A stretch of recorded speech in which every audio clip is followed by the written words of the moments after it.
Salam sejahtera kepada para hakim yang arif lagi bijaksana serta penonton sekalian.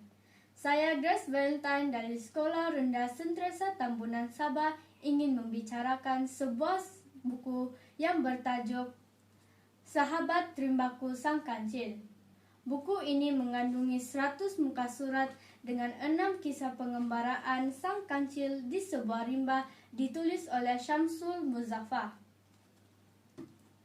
Seperti yang kita sedia maklum, watak Sang Kancil terkenal dengan kebijaksanaannya dalam setiap kisah yang diceritakan sejak dahulu lagi.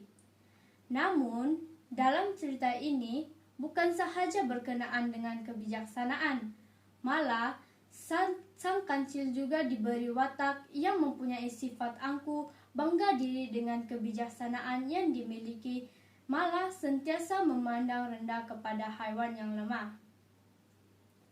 Cerita pengembaraan dimulakan dengan pengembaraan Sang Kancil dan anjing pemburu. Ia diceritakan tentang Sang Kancil berjaya melepaskan diri dari sangkar dengan memperdaya dan menipu anjing pemburu. Sang Kancil terperangkap di dalam sangkar ketika mencari makan oleh seorang pemburu. Sang Kancil mencari akal untuk melepaskan dirinya dengan memperdayakan anjing pemburu. Cerita pengembaraan Sang Kancil dan Siput pula menceritakan Sang Kancil telah menunjukkan keangkuhannya kepada Siput. Setelah berjaya melepaskan diri dari sangkar, dia terserempak dengan Sang Siput yang mengesot perlahan.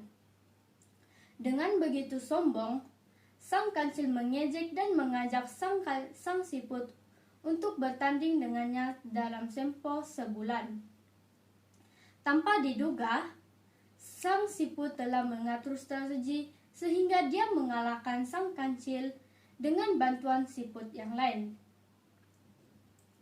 Sang Kancil telah tewas dan sangat malu dengan sikapnya terhadap Sang Siput, lalu melarikan diri.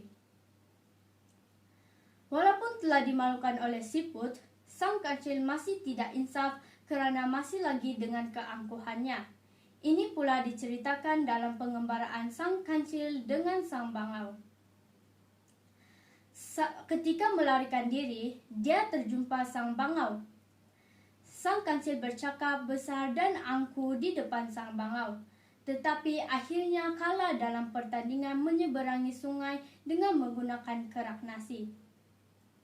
Dengan penuh keinsafan, Sang Kancil bertekad akan berubah dan tidak lagi menghina haiwan yang lemah dan berkekurangan. Dia berjanji akan sentiasa menjaga tingkah lakunya. Pengembaraan Sang Kancil dan Buaya mengakhiri kisah buku ini. Dalam cerita ini, Sang Kancil berjaya memakan buah jambu dengan menipu Sang Buaya untuk menyeberangi sungai. Dengan dendam yang ada pada Sang Buaya, sekali lagi dia menggigit kaki Sang Kancil ketika minum. Namun, tanpa mati akal, dia juga berjaya melepaskan diri dengan menipu Sang Buaya sekali lagi. Kebodohan Sang Buaya melepaskan gigitan itu, maka Sang Kancil selamat. Begitulah pengembaraan seekor binatang yang kecil dengan penuh nilai, dengan pengajaran untuk pembaca khasnya kanak-kanak. Walaupun kita bijak, pandai, janganlah kita bersikap bongkak, bangga diri, sehingga kita merendahkan orang yang lemah, kerana akhirnya kawan akan meninggalkan kita. Bak kata pepatah Melayu, yang baik jadikan teladan, yang jahat jadikan sempadan. Berkongsilah kebijaksanaan itu dengan orang lain dengan sebaiknya. Sekian, terima kasih.